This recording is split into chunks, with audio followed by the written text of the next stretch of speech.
fun.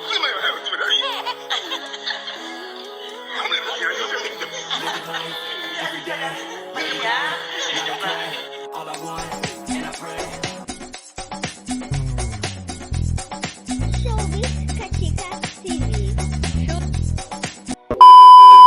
Hello mga kachika!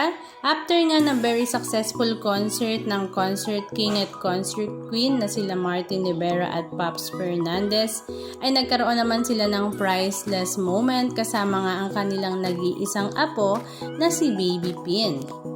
Si Baby Finn nga ay ang 6 months old na anak ni Robin Rivera na talaga namang tuwang-tuwa nga si Martin dahil finally ay may apo na nga siya at the same time ay marami nga ang nagsasabi na kamukha nga daw at talagang parang pinagbiyak na bunga nga daw si Martin at ang kanyang apo.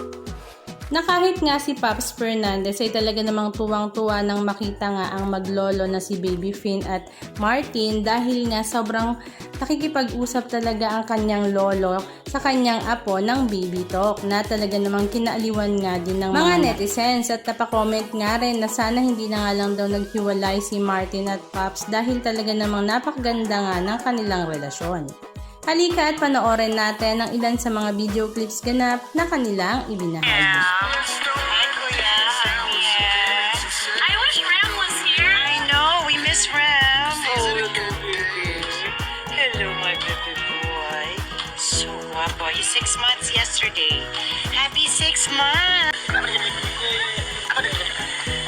at his face.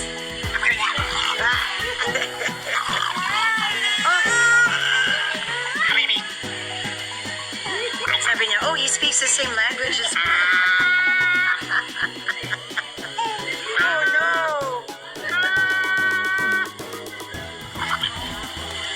Oh, he's talking. He's talking. Yes, and then? Oh my God, it's amazing. He understands you.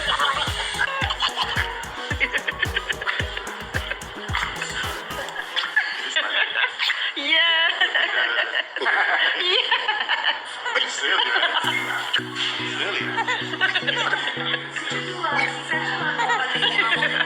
Yeah, 24 hours. I was induced because I was pre-eclamptic. I pushed for 22 hours. Yeah, you love it? I pushed for, or not 22 hours. I was labor for yeah, from the time they induced me until the time they made me, until I got the 10 centimeters, it was 22 hours.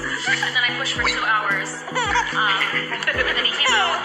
And then I got rushed to the OR after because they couldn't deliver my placenta. I was attached to my uterus. They thought they had to give me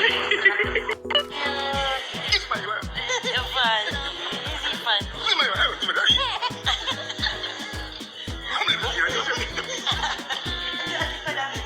Yeah?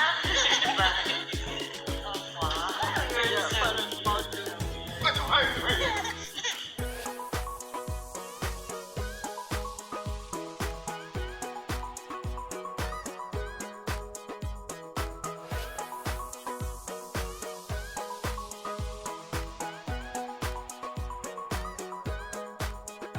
Anong masasabi nyo mga kachika? Just comment down below.